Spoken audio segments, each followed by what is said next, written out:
Hola, cappuccino, cappuccinette, j'espère que vous allez bien. On se retrouve aujourd'hui pour une nouvelle vidéo, une nouvelle story time. Sorcellerie, yeah. Cappuccino, cappuccinette, j'espère que vous allez bien. Donc aujourd'hui, on se retrouve pour une nouvelle vidéo, une nouvelle story time sorcellerie qui, vous allez voir, va vraiment vous laisser sans voix du début de l'histoire jusqu'à la fin. Et à la fin, je sais que cette histoire va vous rester un long moment dans la tête et surtout, vous allez vous dire mais pourquoi?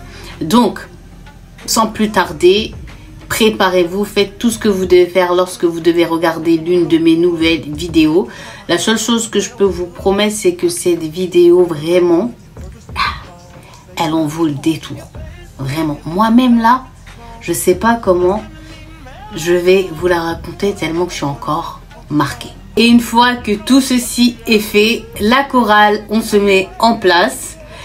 Et quant aux autres, on se retrouve juste après. Yeah.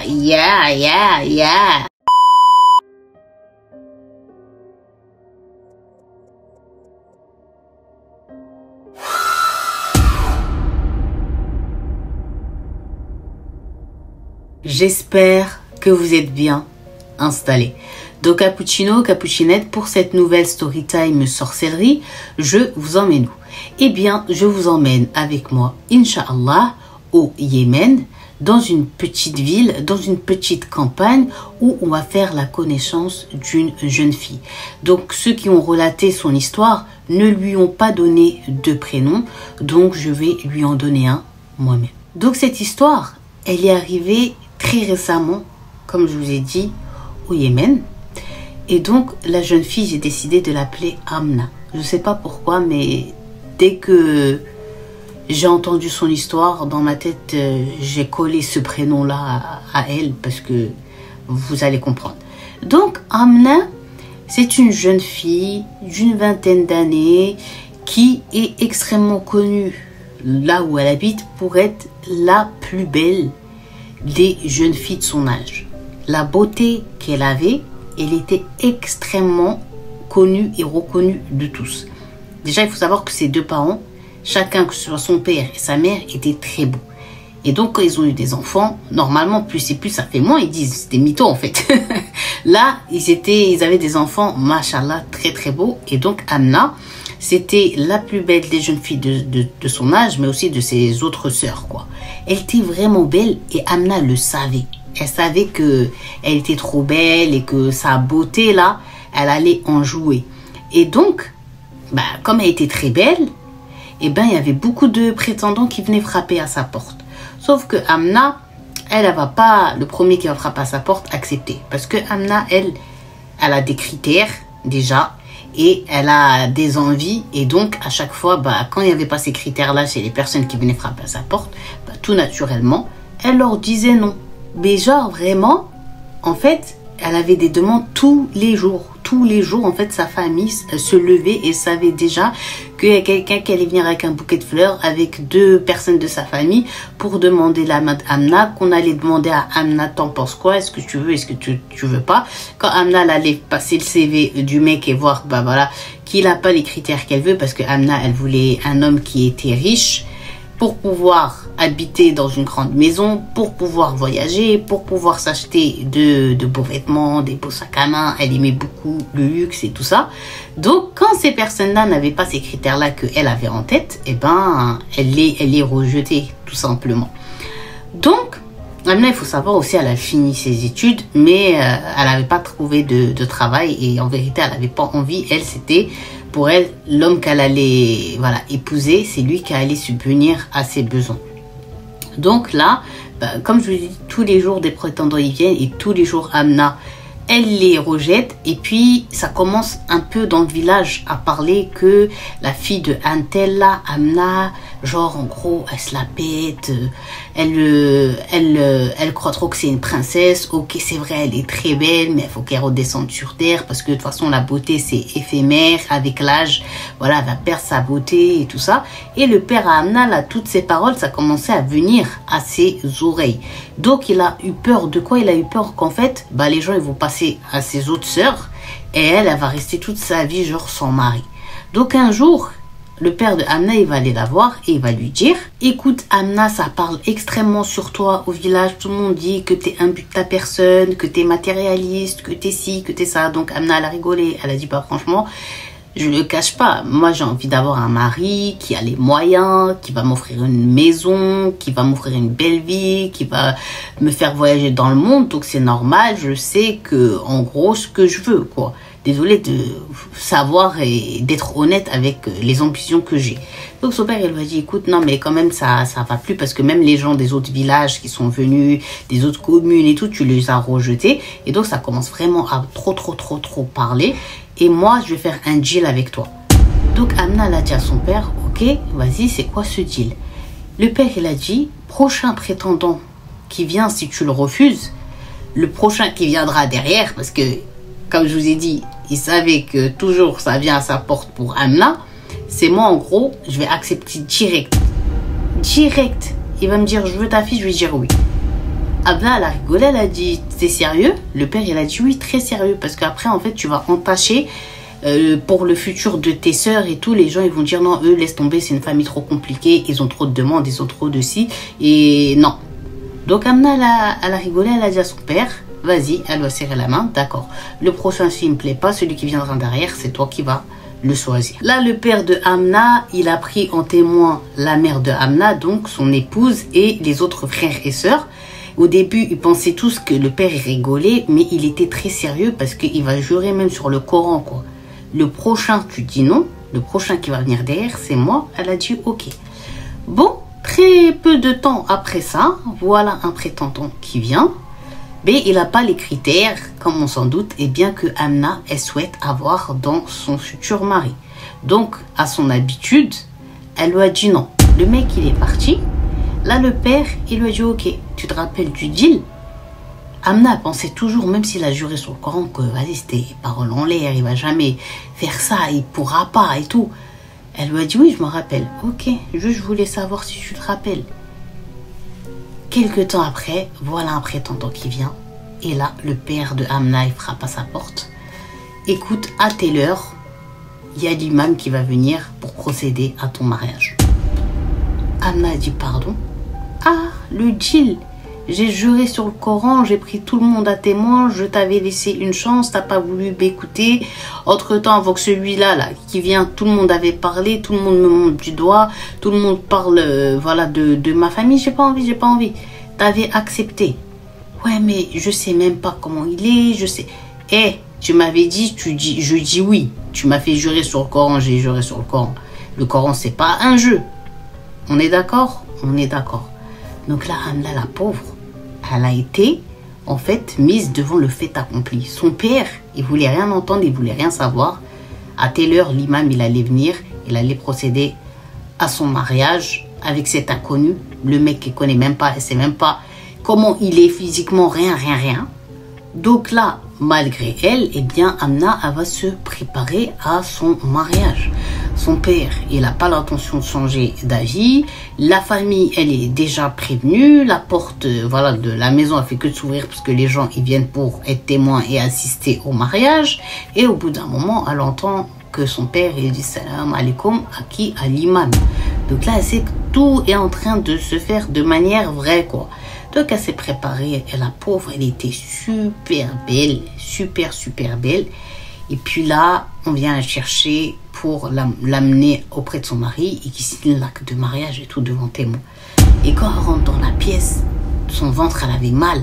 Parce que quand la porte du salon, là, du majlis, ça va s'ouvrir, c'est là que la première fois, dites-vous, dinguerie, qu'elle va découvrir celui avec qui elle va partager sa vie. Celui qui va être son mari. Donc quand la porte est s'ouvre doucement, elle a la tête baissée, elle tient son bouquet de fleurs comme ça, elle va soulever un peu comme ça son regard et voir à côté de son père et de l'imam, bah, l'homme avec qui elle va se marier. Genre, en gros, vraiment, c'est mariage forcé, ça. Bref. Et quand elle le voit, bah, comme on pouvait s'y attendre, c'est pas du tout les critères de Amna. Amna, c'est un cauchemar. Le mec, c'est vraiment, déjà physiquement, c'est mort. Rien à voir avec elle. Rien à voir avec elle. Donc, elle va s'asseoir. Il y a tout le monde. Elle veut dire non, elle veut partir en courant. Mais Amna, sa faiblesse, c'est qu'elle aime trop son père. Et qu'elle a énormément de respect pour lui. Et qu'elle n'a pas envie de lui foutre, en gros, la honte à lui faire une scène. Et elle va appuyer sur son cœur pour son père, prendre de la main de l'imam le stylo et signer à côté du nom de son mari. D'abord, c'est comme ça qu'elle va savoir comment il s'appelle. Et elle est choquée, elle signe et puis voilà. Et là, il y a les you, il y a les danses, il y a la musique et tout le monde est content. Tout le monde, excepté nous et Amna. Là, la fête de mariage, elle est finie. Les gens, ils ont dansé, ils ont mangé, ils ont bu et ils sont partis. Là, Amna, il va se passer quoi? Bah, sérieux, elle est mariée. Elle, automatisme qu'elle avait, c'est qu'elle allait retourner dans sa chambre, la pauvre. Mais non, là, elle est mariée. Elle doit partir avec cet inconnu qui est devenu son mari. Donc là, bah, elle monte à l'arrière de la voiture. C'était des amis de son mari qu'elle ne connaît même pas, qui vont les accompagner à la maison de son mari. Ça fait beaucoup son mari. Quand elle monte dans la voiture, elle dit au revoir à son père. Son père, il lui dit, t'inquiète pas. Genre en gros le choix des parents c'est toujours un bon choix pour leurs enfants. Le mec, j'ai parlé avec lui, il est super gentil, c'est quelqu'un de capable, même si voilà il remplit pas tout ce que tu aurais rêvé d'avoir et tout. Avec le temps peut-être que je sais il est courageux, il va réussir à t'offrir la vie que tu rêves et tout ça. Donne-lui une chance et tout, et reste la bonne fille et la fille que j'ai élevée et éduquée. Et s'il te plaît, Zama, sois pas trop dur avec lui. Elle a dit ok papa t'inquiète pas. Son père il a fait une invocation, sa mère pareil, ses autres frères et sœurs ils pleurent. Il la monte dans la voiture, vous savez un peu comme dans les scènes des films indiens, hindous, quand la fille elle parle, elle s'éloigne du foyer, comment tout le monde pleure, bah ça faisait comme ça. Et Amna monte dans la voiture, on ferme la portière, son mari il se met à côté d'elle, il ose même pas aussi parler et tout ça. Elle a la tête baissée, elle a les larmes. Et quand la voiture elle va démarrer, elle regarde comme ça sa famille par la fenêtre. Se retourner, les regarder par le pare-brise, s'éloigner jusqu'à qu'en fait qu'ils sortent de la rue où elle habitait et qu'elle ne les voit plus. Donc là, elle éclate en sanglots, elle est pas bien. Son mari, il essaye de parler avec elle, il essaye de genre, tu vois, la soulager et tout ça. Mais elle veut pas lui parler et genre elle s'éloigne le plus de lui quoi. Alors lui il parle pas. Et il reste dans son coin. Donc, le mec, le chauffeur, s'entend une petite tension dans la voiture, il va mettre un peu de musique romantique pour les accompagner sur tout le long du trajet jusqu'à leur maison. Donc là, à un moment donné, bah, la voiture elle va s'arrêter et Amna va lever sa tête pour découvrir en fait la maison où elle allait vivre. Et là, c'est pire.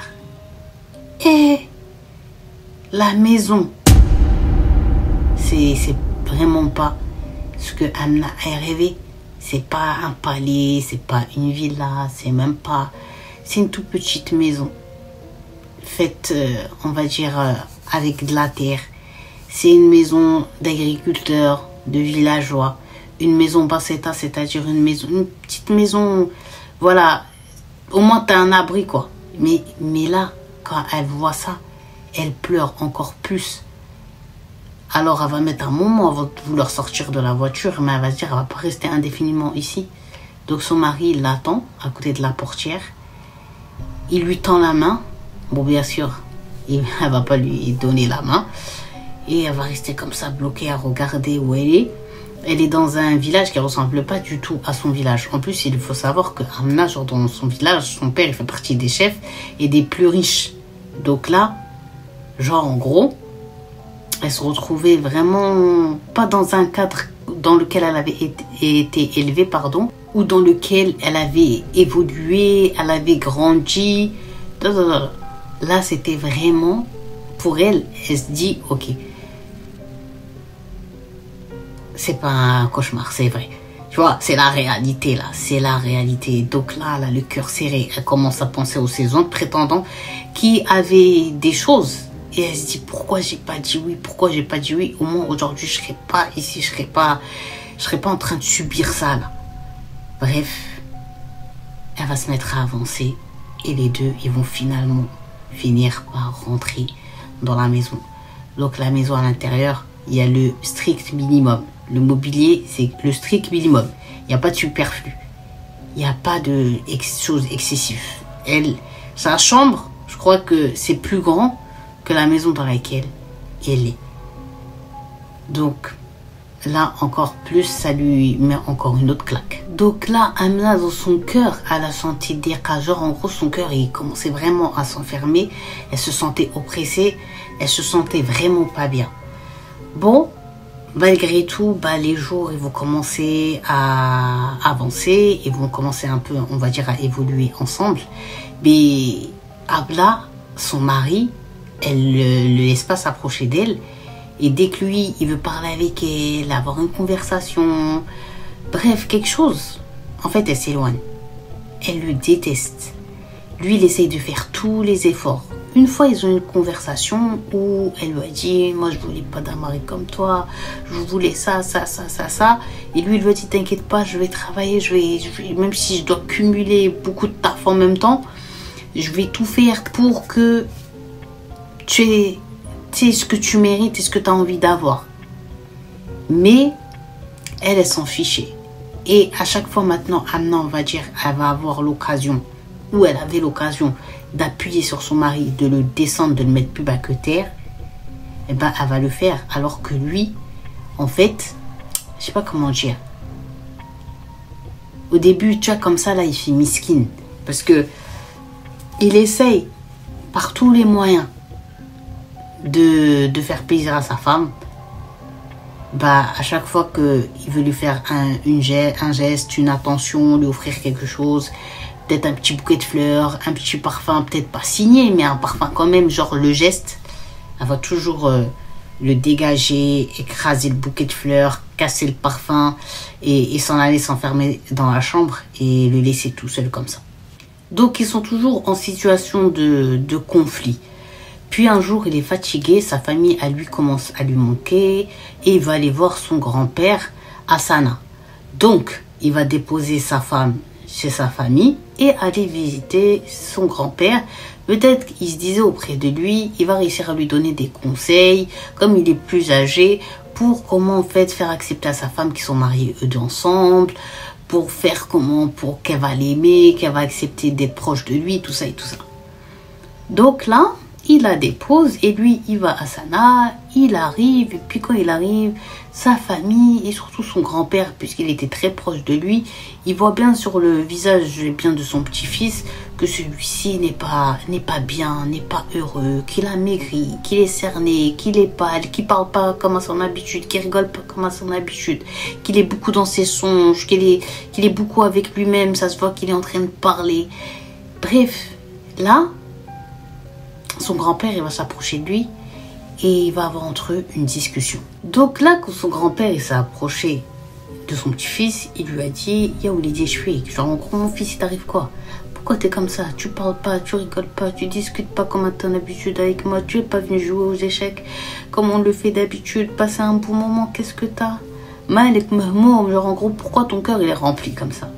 Directement, le jeune homme là, le mari d'Amna, il va se mettre à pleurer des vraies larmes. Ah, son père, il est choqué.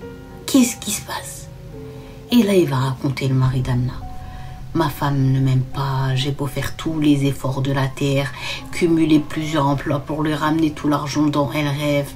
Elle me rejette sans cesse, elle jette l'argent, elle me met plus bas que terre, elle me dénigre, elle me fait mal. Je sais plus quoi faire, mais moi, franchement, je l'aime, je me vois pas divorcer. J'ai pensé plusieurs fois, genre, ça, elle a divorcé, qu'elle retourne chez sa famille, mais j'arrive pas, rien. Même si elle est avec moi comme ça, je préfère qu'elle soit avec moi comme ça, près de moi, que loin de moi, et que, voilà, on divorce et tout, et c'est pour ça que je suis pas bien, que je suis renfermée sur moi-même, parce que ça joue trop sur mon moral, et il pleure. Et là, le grand-père, il va lui dire, mais arrête de te rendre malade. Arrête. Je vais te donner de l'argent et je vais t'emmener chez un sorcier.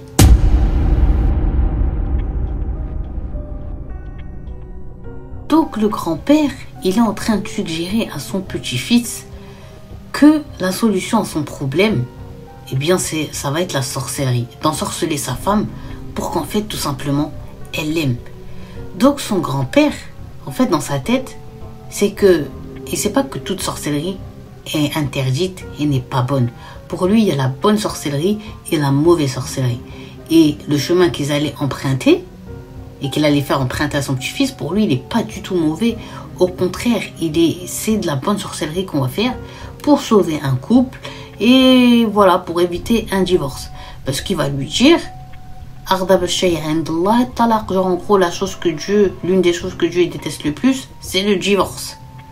Vous voyez comment il va rentrer dans la tête du mari de Amna?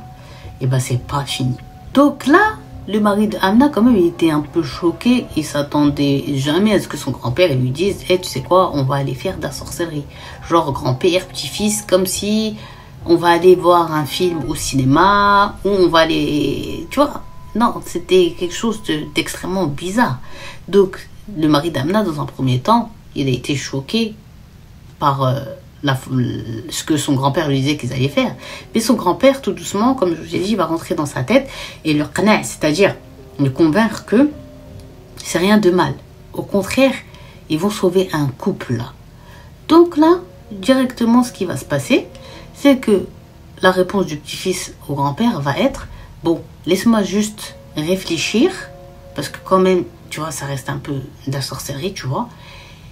Et si vraiment je vois que la situation ne va jamais évoluer, que ça va toujours rester comme ça, on va rester dans ce drap, c'est-à-dire dans les problèmes, eh ben je t'appellerai, je te dirai, ouais, je suis d'accord de la proposition que tu m'as dit. Là, ils se sont mis d'accord comme ça, et il va se relever et rentrer chez lui, et bien le mari de Amna.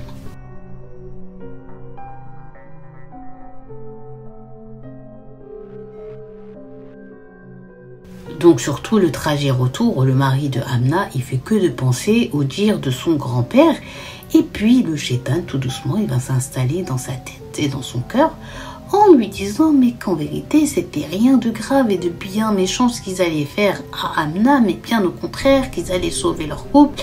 Et ce qu'il avait toujours rêvé, c'est-à-dire que sa femme elle soit proche de lui et tout, eh bien allait finalement finir par se concrétiser et qu'ils allaient vivre heureux. C'est pas quelque chose de méchant, c'est juste comme un petit filtre d'amour insignifiant. Donc pourquoi pas, en vérité, pourquoi pas?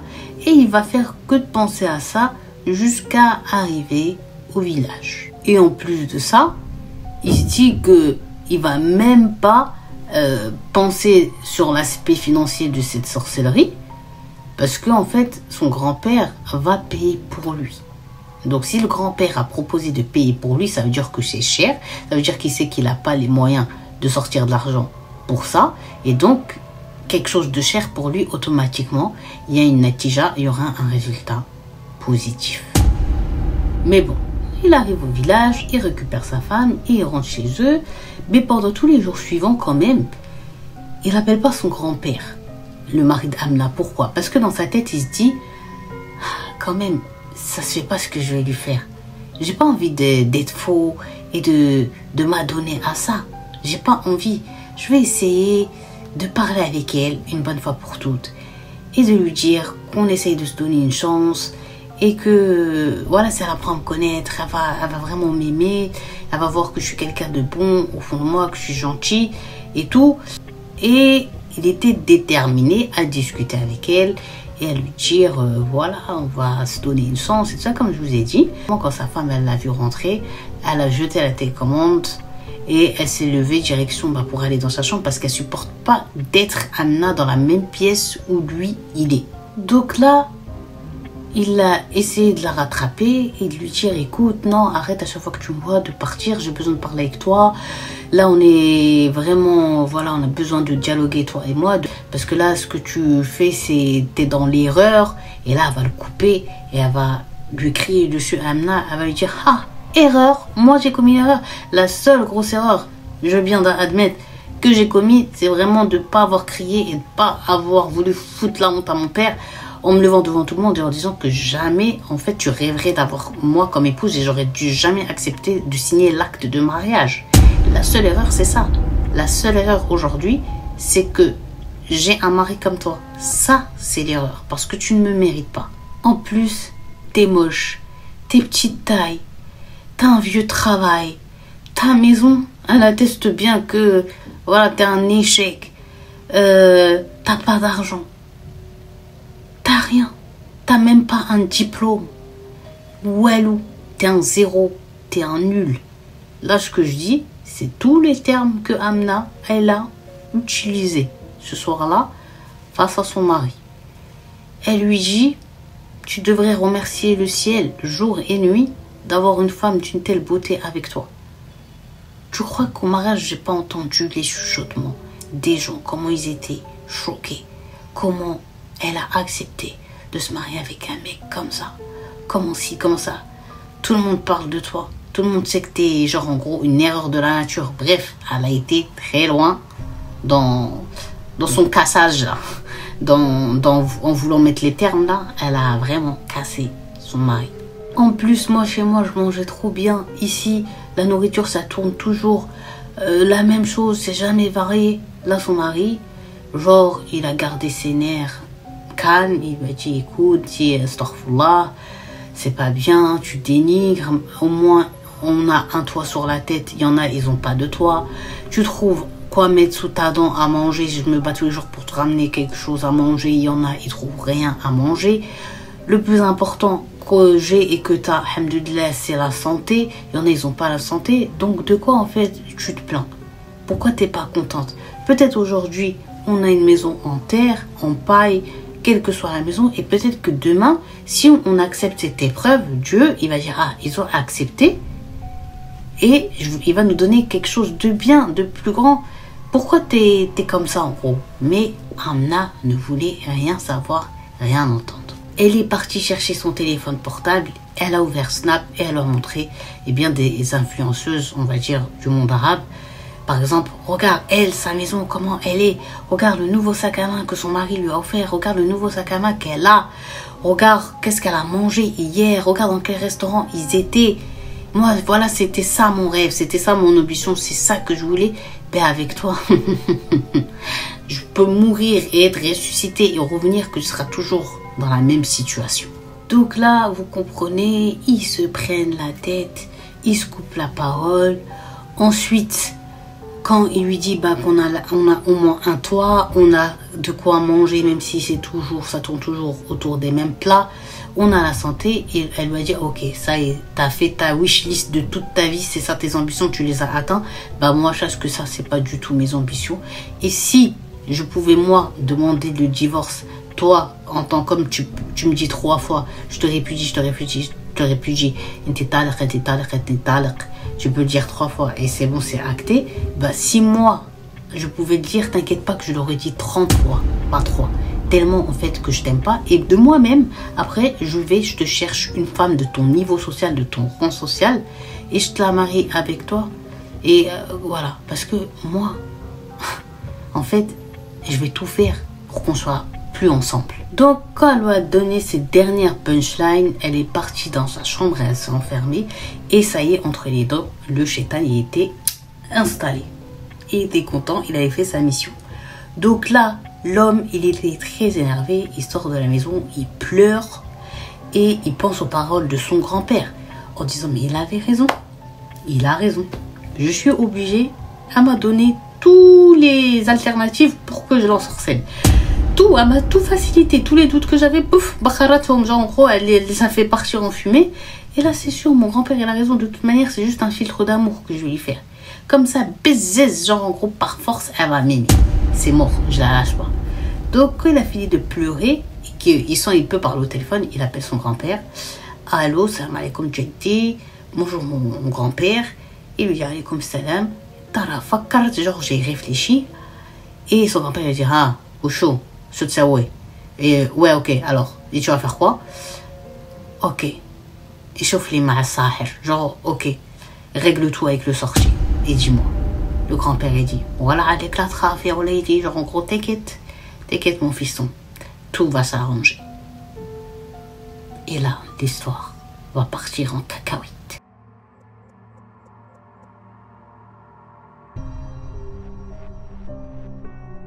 Donc une fois qu'il finit l'appel avec son grand-père, il rentre à l'intérieur de la maison, il va dans la chambre et la femme elle était allongée sur le lit, ça faisait quelques minutes qu'elle avait arrêté de pleurer, mais elle était encore vraiment pas bien, et bien Amna.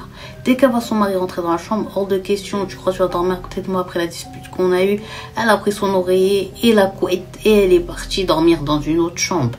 Donc là, il la voit partir, il a encore plus les nerfs, il est encore plus déterminé et le shaitan est encore présent entre les deux.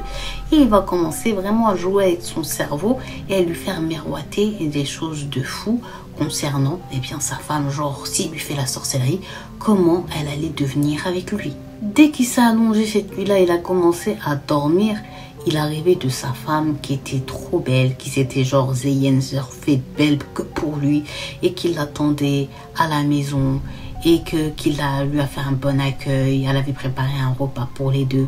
Elle lui a dit, c'est fini les problèmes, je suis trop contente d'avoir un mari comme toi, t'es le meilleur des maris, t'es ci, t'es ça. Bon, vous avez compris que le shaitan est rentré dans sa tête, il lui a fait montrer ce rêve-là. Et donc, pour lui, il faut qu'il continue, quoi. Il aille vraiment au bout, il lâche pas l'affaire. Il faut qu'il ensorcelle pour qu'elle devienne comme dans le rêve et que le rêve, en fait, devienne dans la vie réalité. Donc, il se lève parce que c'est l'heure d'aller à Al-Mazara'a, à la ferme, travailler la terre. Il sort de la maison, il est au travail et au bout de quelques heures, son téléphone va sonner. Il va regarder et c'est son grand-père qui est au bout du téléphone. Il lui dit, écoute, j'ai trouvé un bon sorcier sous les conseils de plusieurs personnes, voilà, à qui j'ai demandé. Et c'est des personnes que tu as vues de confiance. Et j'ai eu le sorcier. Alors, le mari d'Amna lui dit, ok, t'as dit quoi? Il a dit, on peut venir, il n'y a pas de problème, que son travail était 100% garanti. La seule chose, c'est qu'il faut que tu ramènes une photo de toi et de ta femme. Donc, le petit-fils, il dit ok, il rentre chez lui. Sa femme, elle n'était toujours pas réveillée. Il prend l'album photo de leur mariage, il prend une photo d'elle, et il prend une photo de lui, et il prend sa voiture et direction Sana. Donc là, Cappuccino, quand il arrive à Sana, surtout le trajet, il a pensé voilà, au résultat, que ce qu'il faisait c'était bien et tout ça. Et que voilà, il n'allait pas changer d'avis. Il arrive auprès de son grand-père, il lui dit laisse ta voiture ici et maintenant tu montes dans ma voiture à moi et tout. Et on y va. Donc ils vont et c'est dans des campagnes qui sont, dans des montagnes plutôt, qui sont aux alentours de Sana, où le sorcier se trouve. Mais apparemment, il y a énormément de sorciers qui sont installés dans ces montagnes-là. Pourquoi dans cette montagne-là en particulier, dans ce secteur-là en particulier? Allah, seul Dieu sait, mais genre, beaucoup disent que c'est parce qu'il y a beaucoup de choses paranormales, maléfiques, étranges et tout qui se passent là-bas. Donc il y a genre comme une espèce de magnétisme qui fait que les sorciers les plus expérimentés s'installent là-bas. Ça fait peur. Bref, donc c'est quand même un périple et un trajet assez long et assez dangereux pour accéder aux sorciers auxquels eux ils allaient. Et après plusieurs heures de voiture dans des virages de montagne et tout ça, dans tout ça, ils arrivent auprès du sorcier en question. Bon, sur tout le trajet, le mari d'Amna, il est extrêmement silencieux parce que d'une part, il a peur, mais au-delà de la peur, il se demande vraiment, est-ce que ça va marcher? Est-ce que vraiment, s'il lui fait ça, elle va vraiment l'aimer? Est-ce que ça va tenir sur elle? Et imagine, ça ne tient pas. Est-ce que vraiment leur vie, elle va changer? Est-ce que vraiment, elle va finir par accepter cet amour? Est-ce que, il fait que de se poser des questions. Et donc, quand ils sont arrivés, c'est une route où il y a beaucoup de grottes, de cavernes. Et quand ils vont arriver à côté de la maison du sorcier, à côté de sa maison, là, il y a une grotte. Et il y a construit une maison, mais la maison, ça se voit, elle date. C'est une toute petite maison. Et devant la maison, là, qui est en train de les attendre dehors? Le sorcier.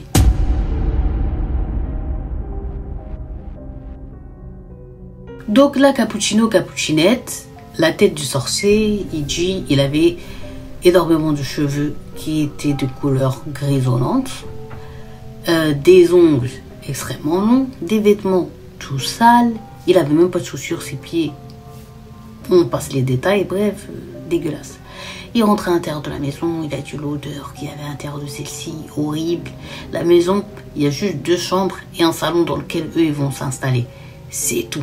Bougies, beaucoup de photos de personnes, beaucoup de papiers avec des écritures bizarres. Sur les murs, il y a aussi des écritures trop bizarres, genre de sorcellerie.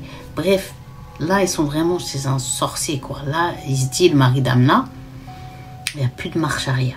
Dans une des chambres, là, il a remarqué un matelas d'eau qui s'est dit dans sa tête, c'est la chambre du sorcier. À côté, l'autre pièce, elle est ouverte, elle était que peinte en noir. Et là où ils étaient, c'était bizarre. Un petit salon avec des tapis, avec des peaux d'animaux, c'est tout. Beaucoup de bougies, parce qu'il n'y a aucune fenêtre, dites-vous, dans cette maison. Il n'y a pas de lumière du jour qui rentre là-bas. C'est que l'obscurité. Il n'y a que la lumière de bougies qui, en fait, les éclairait. Sinon, il a dit, tu vois rien.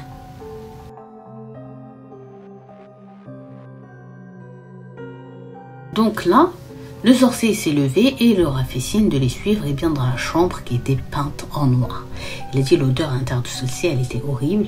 Il y avait de l'encens à mort qui était en train de brûler. Le sorcier s'est assis de l'autre côté et il s'est mis face à eux. Entre eux, genre, il y avait l'encens, la fumée qui était en train de monter. Là, le sorcier va lui dire, donne-moi le prénom de ta femme et de sa mère et le prénom de ta mère et ton prénom à toi. Donc à partir de ce moment-là, le sorcier, il a écrit ça et là, il va dire au mari d'Amna, donne-moi ta photo et la photo de ta femme. Il va lui tendre et là, le sorcier va leur dire aux deux, au grand-père et au mari d'Amna, fermez vos yeux et vous ne les ouvrez sous aucun prétexte. Quoi que vous entendiez, quoi que vous ressentiez, il faut absolument pas ouvrir vos yeux. Vous les laissez fermer. Et tant que je ne dis pas, vous pouvez ouvrir, vous ne les ouvrez surtout pas. Si jamais vous ouvrez vos yeux et que vous voyez quelque chose que vous ne devez pas voir, les choses maléfiques qui sont ici vont vous posséder. Donc là, le mari d'Amna, il dit, hors de question, eh bien, que j'ouvre mes yeux sous aucun prétexte. J'ai qu'à sentir je ne sais quoi. T'inquiète, je ne vais pas les ouvrir. Le grand-père dit, on ne va pas les ouvrir. Et là, ils ferment leurs yeux pour que le sorcier commence le travail maléfique pour Amna, la pauvre. Donc, à partir de ce moment-là, Cappuccino, Cappuccinette, dès qu'ils ont les yeux fermés, le sorcier va se mettre à parler. Il dit dans une langue indescriptible, bizarre.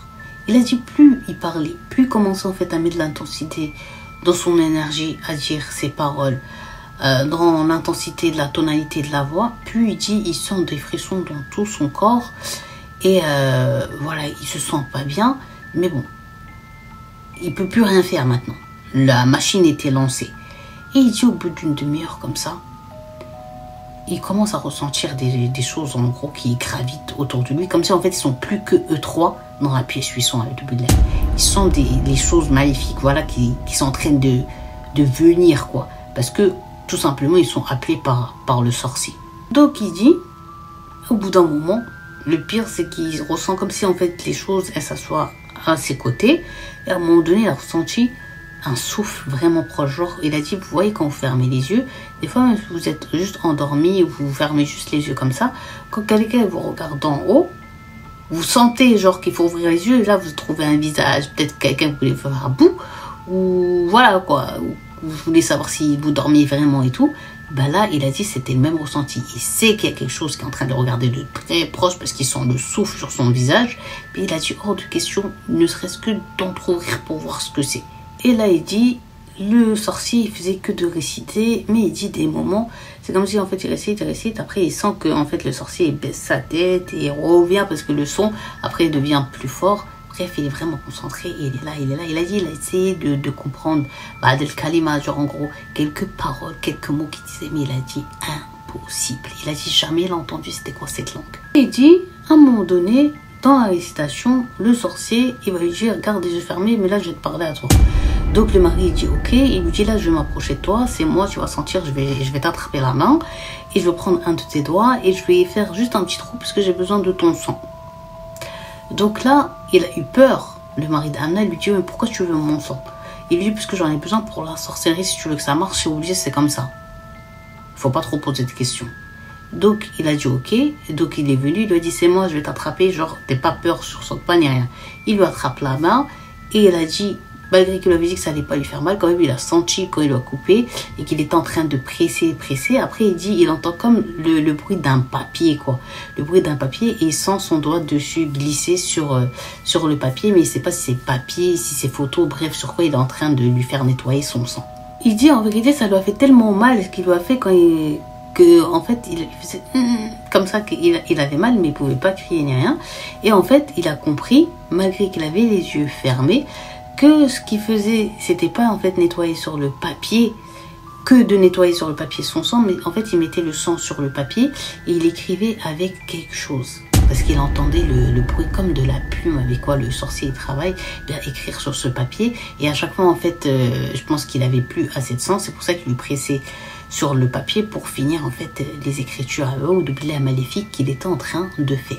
Et là, il dit quand il a senti que le sorcier c'est bon, il a fini d'écrire avec son sang sur le papier, il a reconnu quand le sorcier va parler quelque chose, il va reconnaître quoi, parce que le sorcier va se mettre cappuccino ou cappuccinette à réciter du Coran, sauf qu'il a de billah transformé ce Coran en rajoutant dans un verset eh bien, son prénom, le prénom de sa femme, le prénom de sa belle-mère et le prénom de sa mère à cette ayah Qur'aniya, à ce verset de billah. Et puis, il a continué à le répéter plusieurs fois.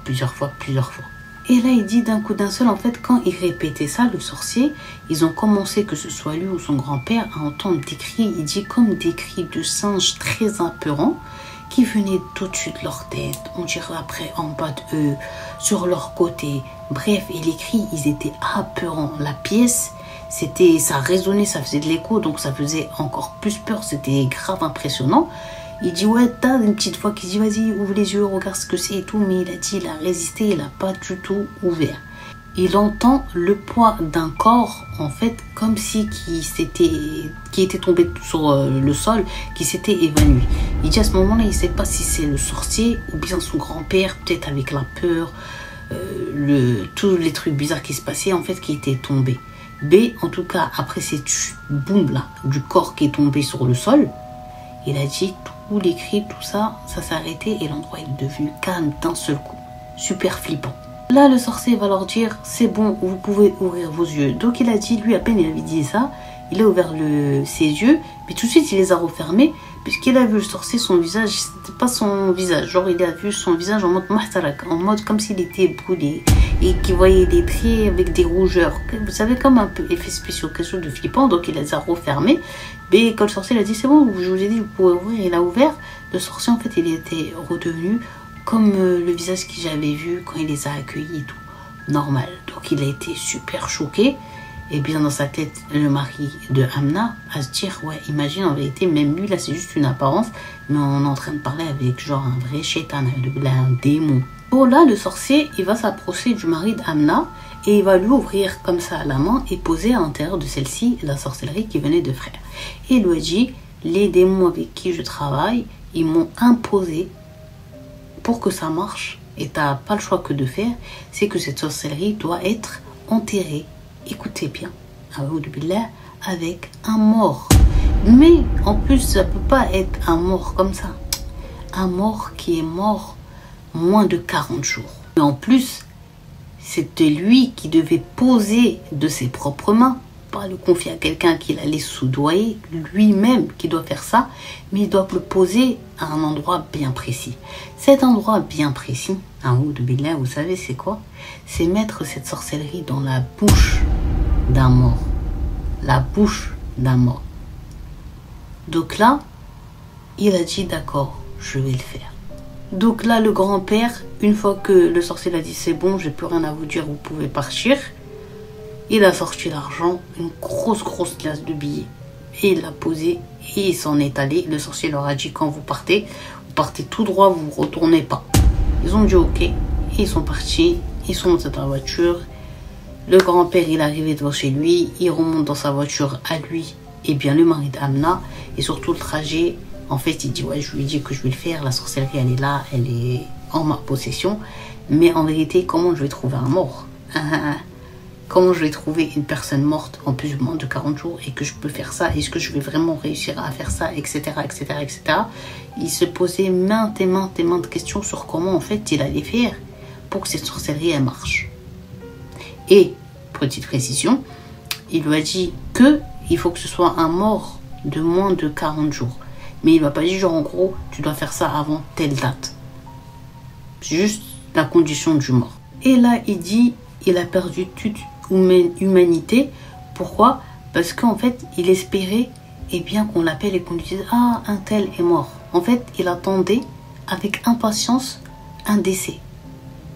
Un décès pour pouvoir faire sa sorcellerie. Il attendait impatiemment ça, ou d'entendre que eux, ils ont un janaza, genre, qu'ils ont un deuil, et voir s'il pourra se faufiler pour mettre cette sorcellerie dans la bouche d'un mort. Puis un jour, il se lève et il entend sa femme qui a hurlé au téléphone. Il ouvre la porte et il dit qu'est-ce qu'il y a. Elle pleure et lui dit, mon grand-père, ils l'ont retrouvé mort. Mais à part ça, là, la mort du grand-père de Amna, elle est vraiment bizarre et tout le monde en fait a été apeuré et choqué.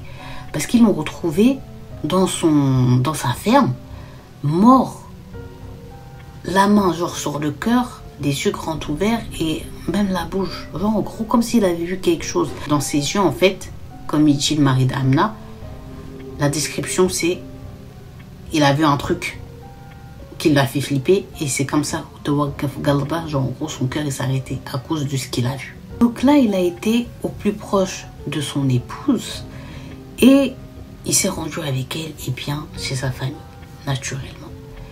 Et puis quand c'était le moment de laver le corps, il s'est proposé, parce qu'il savait comment en fait on lavait les corps et tout ça, il avait appris le lavage mortuaire.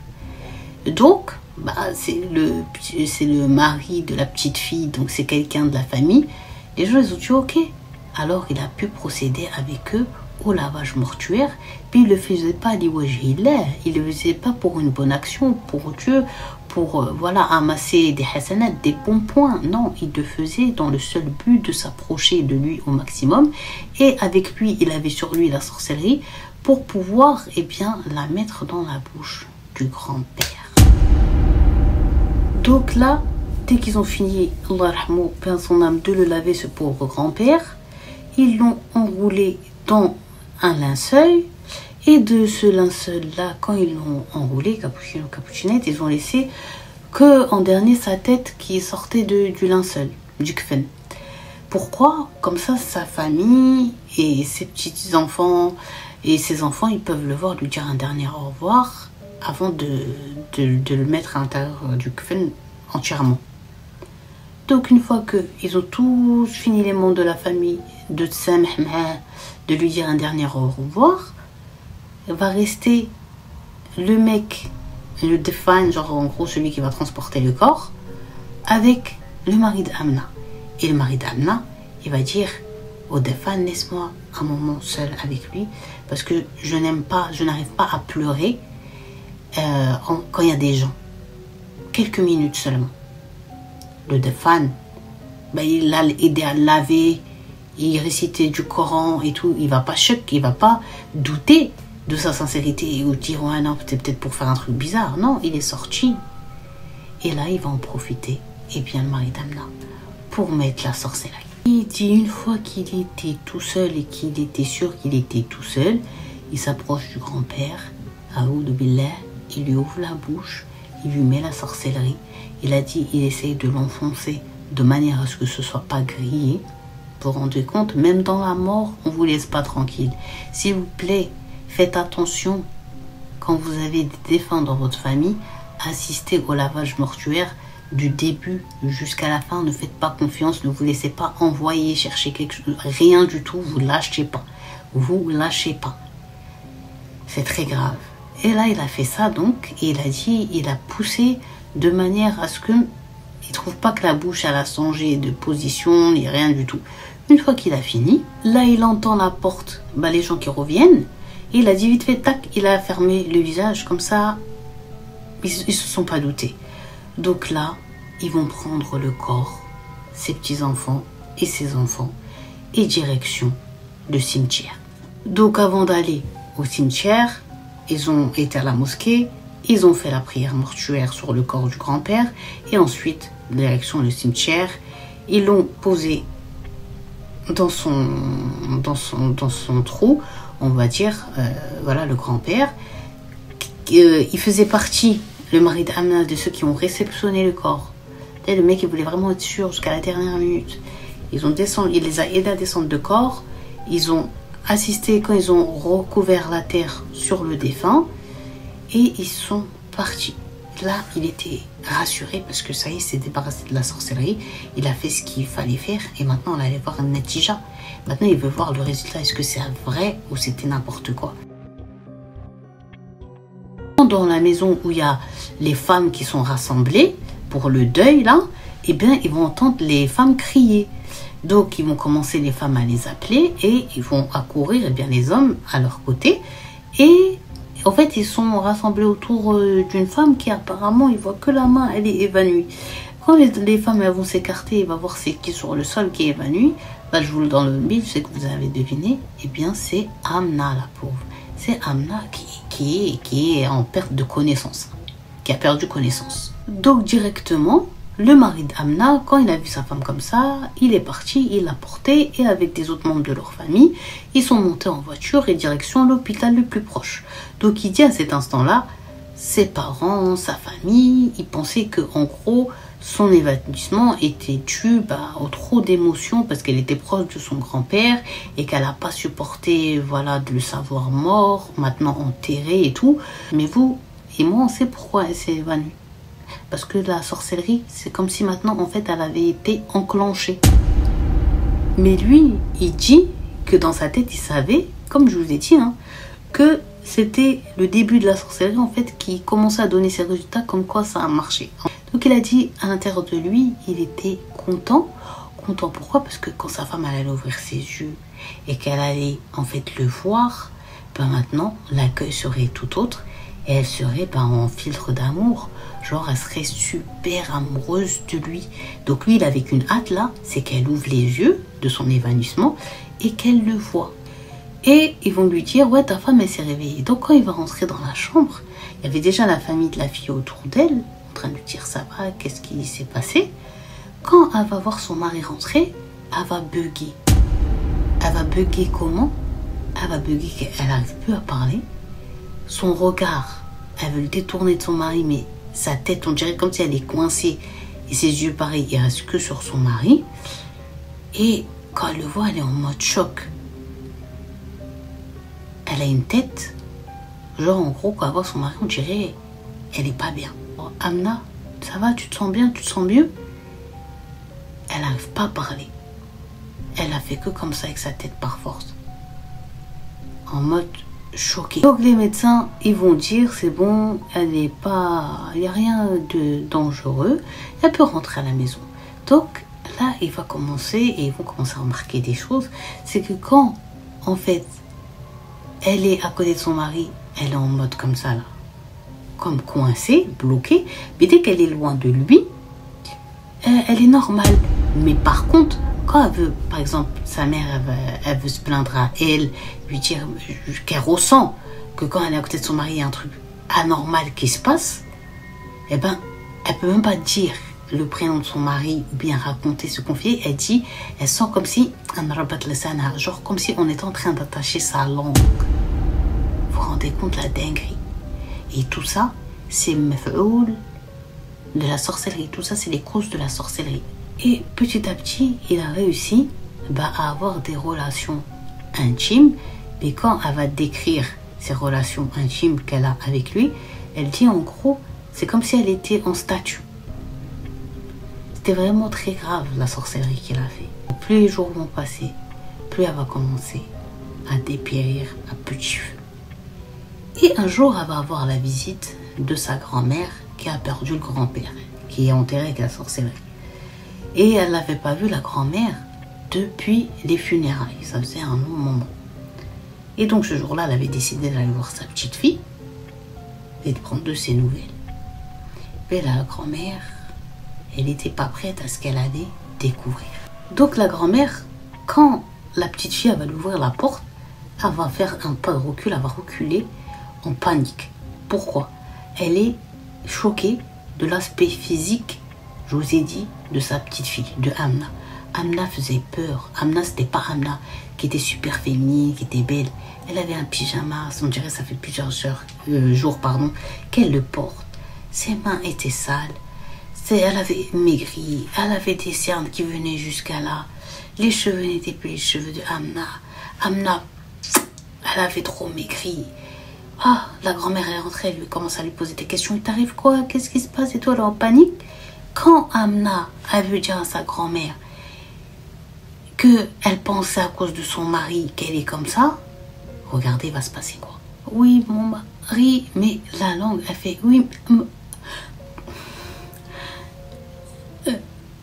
Comme ça à chaque fois. Donc la grand-mère, elle lui dit quoi? Qu'est-ce qu'il y a? Ton mari? Comme ça. Et si elle parle d'un autre sujet, elle va être normale. Donc la grand-mère, elle a commencé à avoir des doutes. Ah! Elle a commencé à avoir du choc sur le mari. Que c'est lui qui est la cause de l'état de sa petite fille comme ça. Et son choc, son doute, il va vraiment s'avérer vrai quand le mari d'Amna, il va rentrer dans la maison et qu'elle va voir la réaction de sa petite fille. Donc là, le mari rentre de son travail, il frappe à la porte.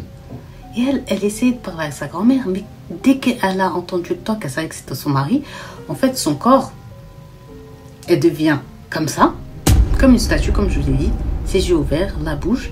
Elle s'est levée, la grand-mère, elle regarde la scène. Sa petite fille, elle a une démarche anormale. Elle ouvre la porte. Son mari, lui, rentre normal et tout. Et la femme, elle le suit comme une statue. Comme une statue. La grand-mère, elle va dire au mari de sa petite fille, écoute, je voudrais que ma petite fille, elle vienne rester un peu quelques temps avec moi. C'est pour ça que je suis venue, s'il te plaît, et tout. Ça te dérange pas? De manière très gentille, elle n'a pas montré qu'elle avait des doutes et tout. Alors que la petite fille, elle est devant elle en mode statue. Pas elle-même. Et le fils, il a dit, enfin le mari d'Amna, il a dit à la grand-mère, non, il n'y a pas de problème, moi je suis juste venu chercher un truc que j'avais oublié, là je repars, il n'y a pas de problème. Et il quitte. Et une fois qu'elle a quitté, la grand-mère, elle voit que c'est la petite fille, bam, elle tombe par terre, elle tremble et elle pleure. Et elle va s'accroupir à côté de la grand-mère et lui dire, mais explique-moi, dis-moi, qu'est-ce qui se passe? Mais à chaque fois, sa langue, on dirait, on lui tient, on l'empêche de parler. Mais elle va réussir à dire seulement cette petite phrase. Le seul mot où la grand-mère a été obligée de se baisser au niveau de la bouche de sa petite fille et lui dire, et lui entendre dire, Saadini, aide-moi. Elle prend son téléphone, la grand-mère, et elle appelle le frère de Amna, un des frères. Elle lui dit, écoute, tu prends ta voiture et tu viens à la maison de ta soeur.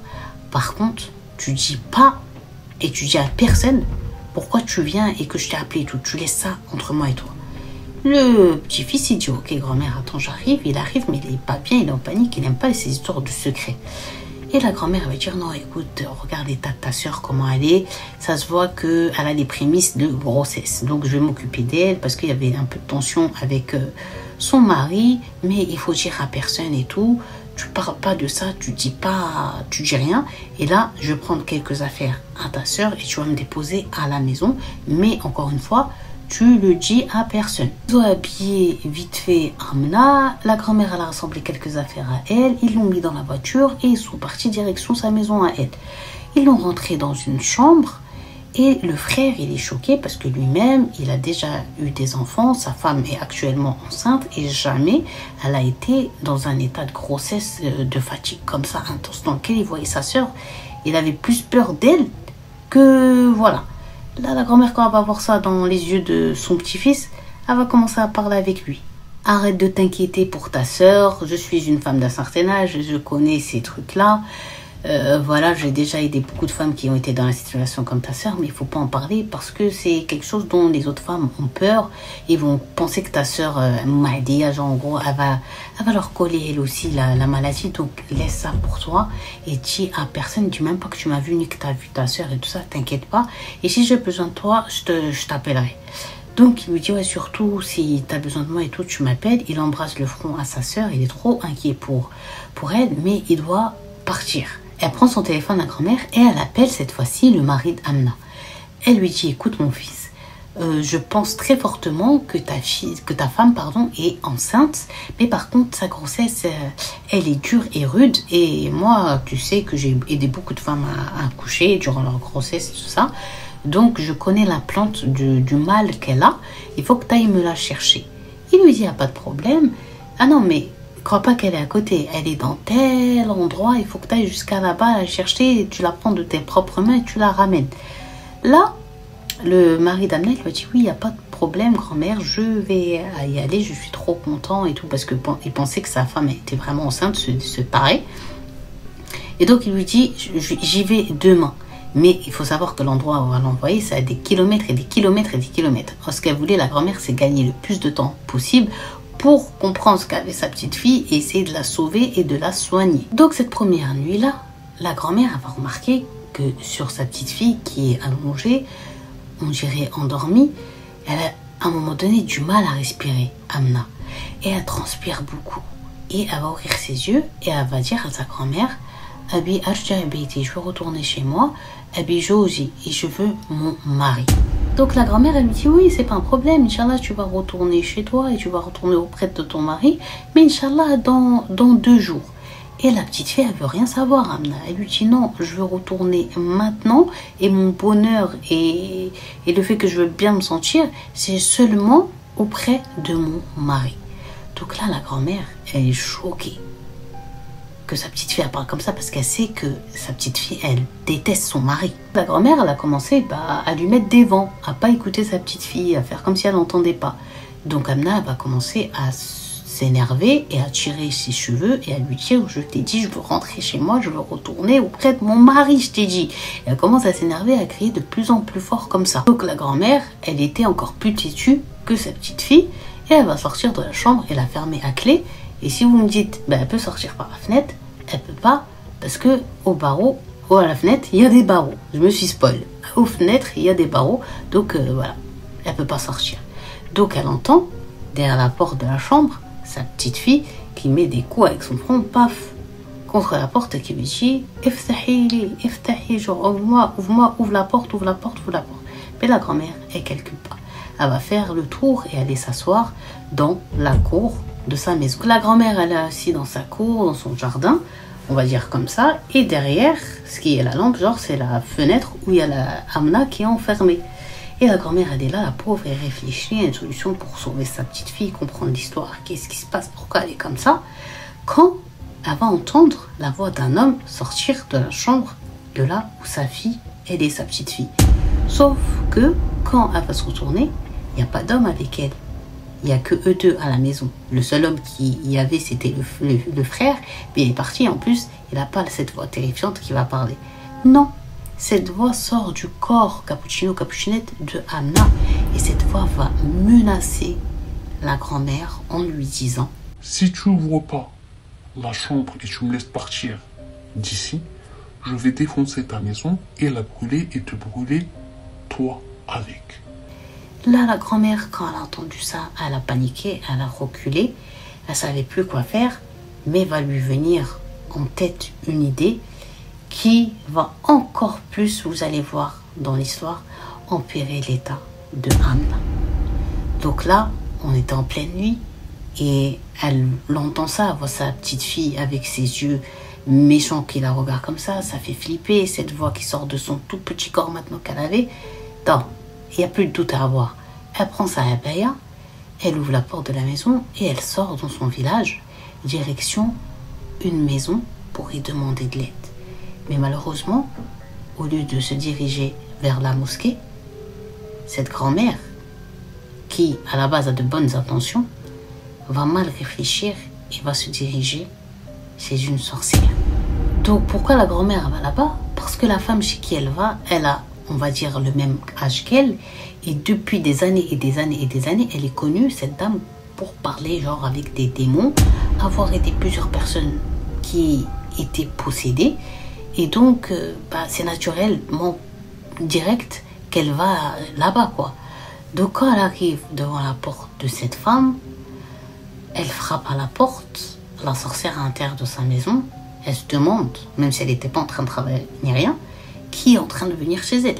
Donc quand la vieille sorcière elle ouvre la porte à la grand-mère, elle respire fort, elle est pas bien, elle est pâle.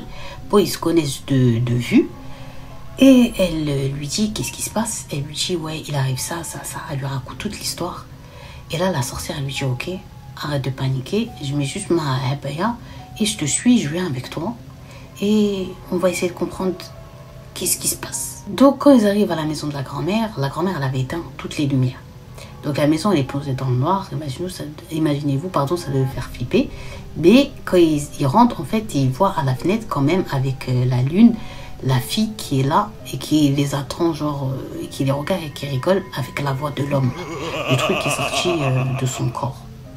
Donc là, la sorcière va commencer à parler. Rentre-moi avec elle dans la chambre.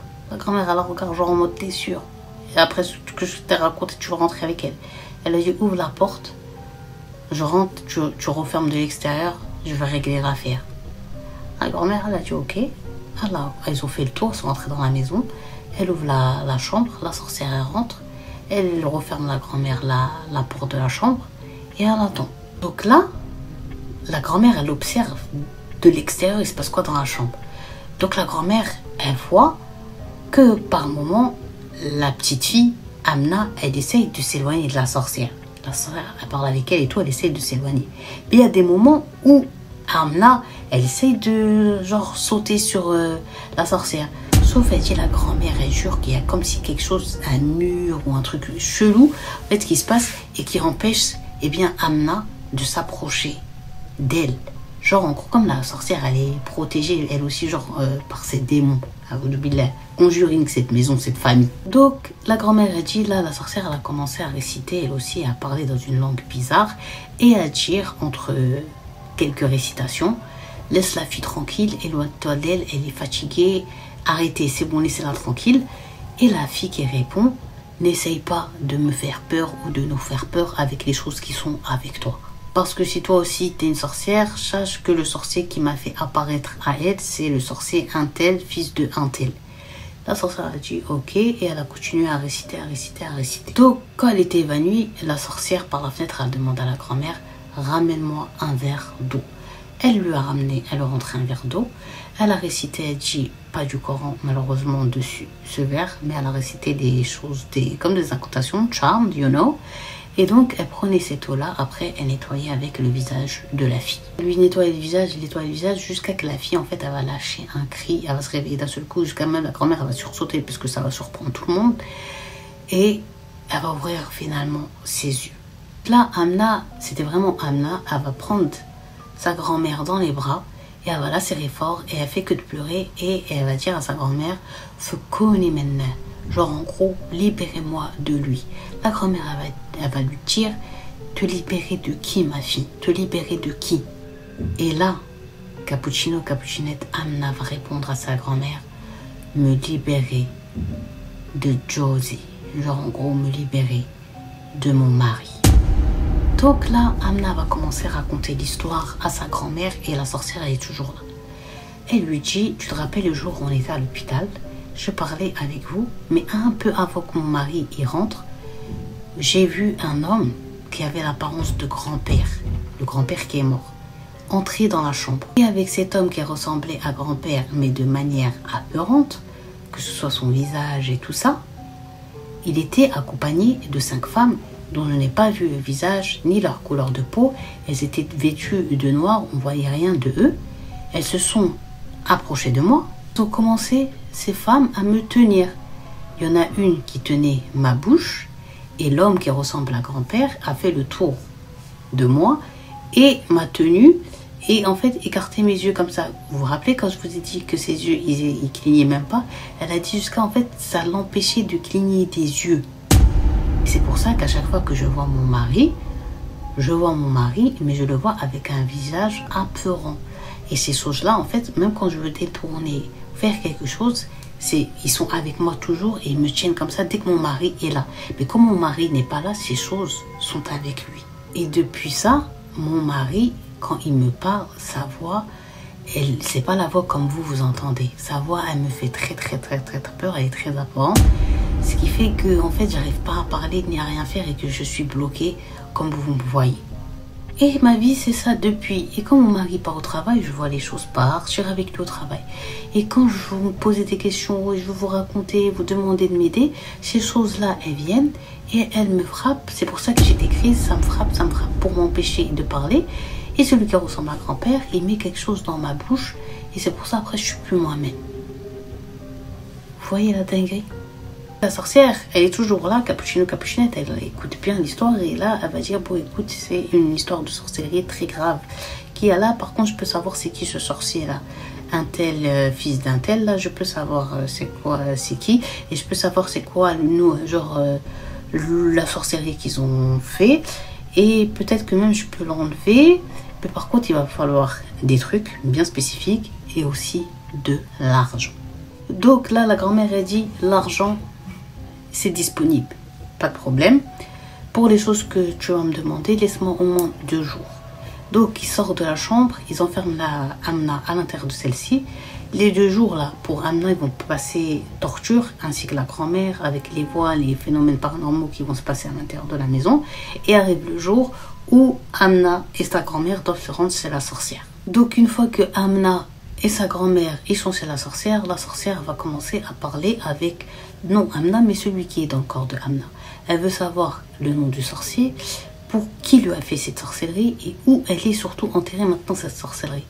Donc au début la chose ne voulait pas parler, donc la sorcière, elle donne des coups, elle fait des trucs et tout, et puis va finir le démon par tout cracher.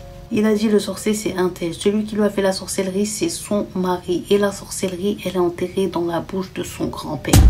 La grand-mère, quand elle a entendu ça, elle était choquée, parce que c'est la veuve, elle était choquée. Elle se disait, mais il a fait ça, il a fait tout ça. Donc là, la sorcière elle va dire à la grand-mère, il faut vraiment absolument qu'on aille sortir cette sorcellerie pour que ton mari retrouve la paix et que ta petite fille aussi, elle retrouve la paix. Donc la grand-mère, elle voulait pas que cette histoire, elle sorte avec ses fils et tout, parce que ça va partir loin, ça va devenir des histoires de crimes. Après, ils voudront se venger du mari de Amna. Donc elle va dire, ok, on va le faire, mais contre nous. Donc la sorcière, elle lui dit, écoute, je connais un jeune, il est pauvre, il a besoin d'argent.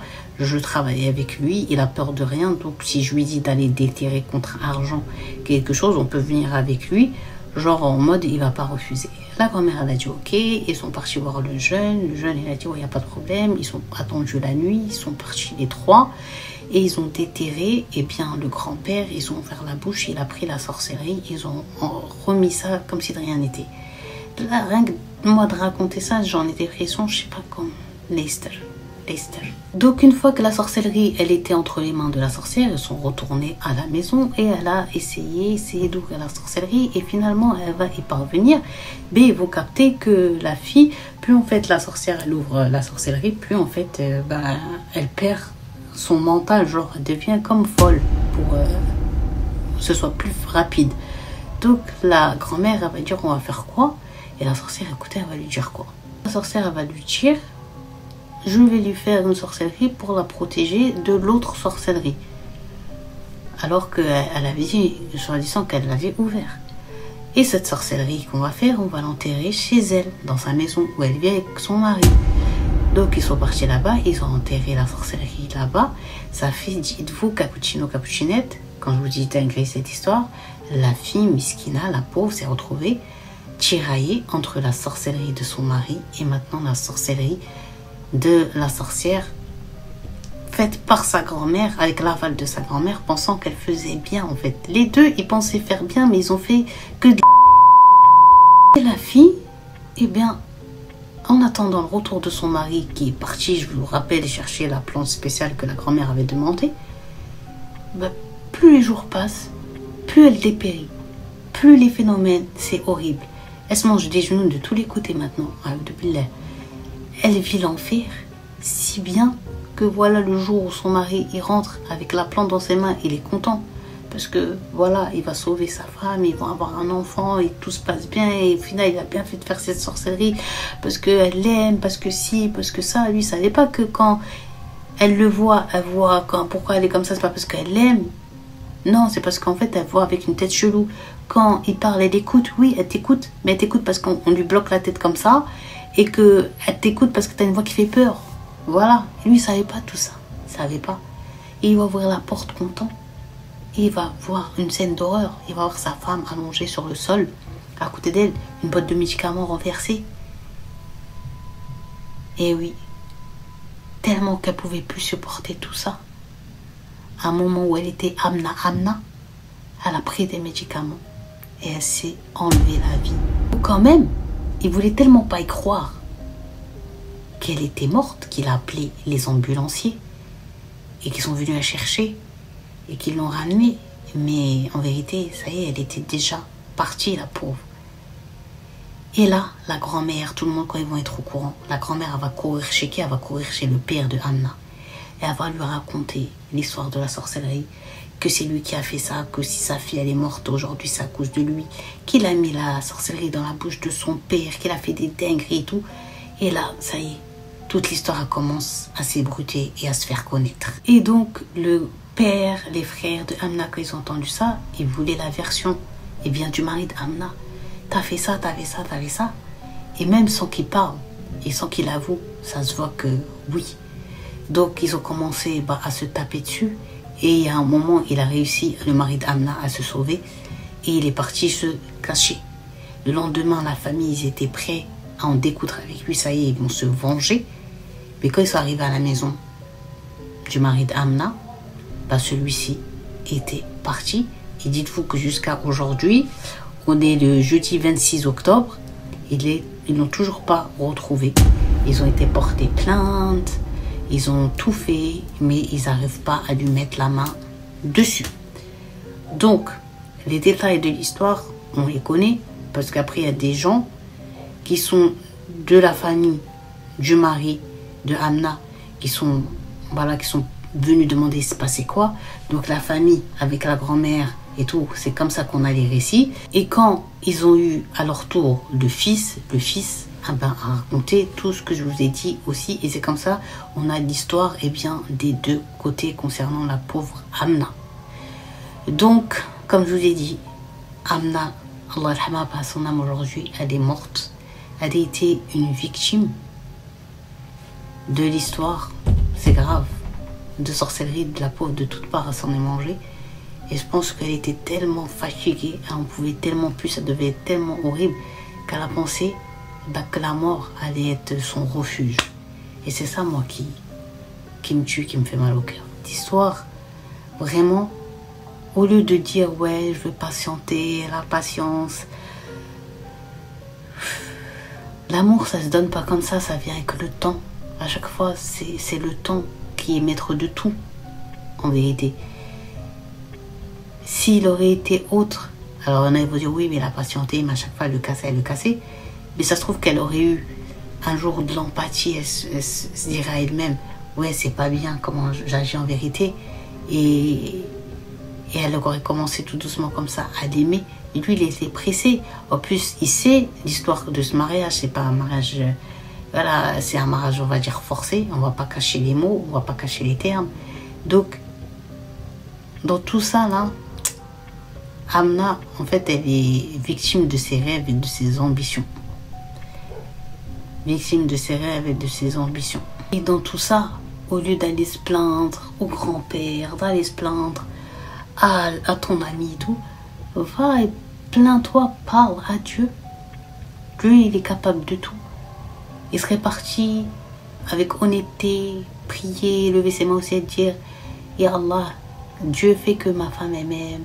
Dieu fait qu'entre moi et ma femme ça se passe mieux. Dieu fait, ça va faire. Ça aurait fait sûr. Mais là, lui, il a préféré le chemin de la facilité du shaitan, parce que le shaitan, son ambition de tous les jours, vous sachiez, je ne sais pas si vous connaissez cette information, mais quand un couple divorce, se sépare, quand ils vont tous rendre des comptes à vous savez qui commence par un I, t'as fait quoi aujourd'hui? J'ai fait ça, ok, t'as fait ça, j'ai fait ça. Et un des démons dit, moi j'ai séparé un couple, et il lui prend une couronne et il lui met sur la tête. Genre, c'est le meilleur, c'est ça son ambition, c'est séparer, la séparation. Créer que la discorde, la mésentente et tout ça. Donc, c'est pour ça que la patience, c'est important. Et surtout la paix. Et les sentiments, ça vient au jour le jour. Au jour le jour. Et j'en suis sûre que Amna, au fond d'elle, elle n'était pas mauvaise. Et que elle aurait mérité de vivre. Déjà de choisir sa vie, ça c'est sûr, mais de vivre. Et que même si elle aurait fini avec lui, eh ben, je sais qu'elle aurait fini par le temps par l'aimer parce que lui aussi, son fond n'était pas mauvais. Mais il s'est entouré que de mauvaises personnes. En tout cas, comme c'est une histoire qui est très récente, bah, c'était important pour moi de la partager avec vous. Essayez de me donner vos avis vraiment sans spoil. Mais là, ça m'intéresse vraiment d'avoir vos avis sur cette histoire. Parce que moi, je pensais pas que ça allait être ça à la fin. Je pensais comme d'habitude, alhamdoulilah, on va réussir à les sauver. Il va faire machine arrière et tout. Mais cette fin-là, se donner l'amour pour espérer avoir la paix, c'est ça qui fait mal. Donc, c'était l'histoire de Amna et son mari et la sorcellerie. J'ai fini cette vidéo Cappuccino, Cappuccinette, je suis très émue après cette histoire. Cette histoire, vraiment, elle est pleine de conseils, elle est pleine de chocs, elle est pleine de tout ce que vous voulez. En tous les cas, à la fin de cette histoire, je sais qu'on se sent pas bien, on voulait pas du tout cette fin, mais vous voyez, très très compliqué cette histoire. Alors quand on sait que c'est passé là, on se dit, malgré toutes les histoires qu'on a entendues, tous les exemples qu'on peut avoir pour réfléchir autrement, qu'on a maintenant, on est quand même dans des temps de connaissance et tout, ben, il y en a encore qui veulent rester vraiment arriérés, quoi. Donc c'est très très grave, très grave. Et en plus c'est des jeunes, donc on se dit, même les jeunes maintenant, ils ont pas peur d'emprunter ce chemin-là. On pense toujours que c'est les anciennes générations qui font ça, mais en fait ça s'éteint pas. Je crois que c'est un mal qui va rester là jusqu'à la fin des temps, malheureusement. Mais bon, en espérant que cette histoire ce soit une leçon, et que s'il y a des personnes qui pensent à le faire, peut-être que cette histoire ça va les dissuader, et j'espère fortement. Parce que comme je vous ai dit, moi les histoires, je les fais, je les raconte, mais c'est plus pour en tirer des leçons et toujours morale. Donc voilà. Après, je suis contente, je vois que ça plaît. C'est pas le fait d'écouter une histoire, non, parce que je reçois beaucoup de messages de personnes qui disent heureusement, je suis tombée sur une histoire et ça m'a empêché de faire telle chose, ou bien grâce à ça, j'ai remarqué que voilà pourquoi je fais ces vidéos. En tous les cas, si vous avez regardé cette vidéo jusqu'à la fin, je vous en remercie. N'oubliez pas de liker cette vidéo, de vous abonner, de mettre la cloche pour rater aucune vidéo, de venir me suivre sur mon Instagram, TikTok et mon Snap. Et voilà, cette histoire, la fin me laisse amère. Mais Allah yahdi ma khalaq. Allah yahdi ma khalaq. Il n'y a que ça à dire, mais Cappuccino, Cappuccinette. C'était vraiment pas une fin que nous désirions, que nous voulions, mais ouais, ça peut arriver. Mais ça, ce qui est pire, c'est que ça peut arriver encore. C'est ça qui est pire. Donc voilà, n'hésitez pas à partager cette histoire surtout. Je vous fais de gros bisous et je vous dis à très vite. Et vous inquiétez pas, la team HDV, je pense à vous. Je veux juste une HDV, vraiment HDV de folie. Donc voilà, bisous, ciao.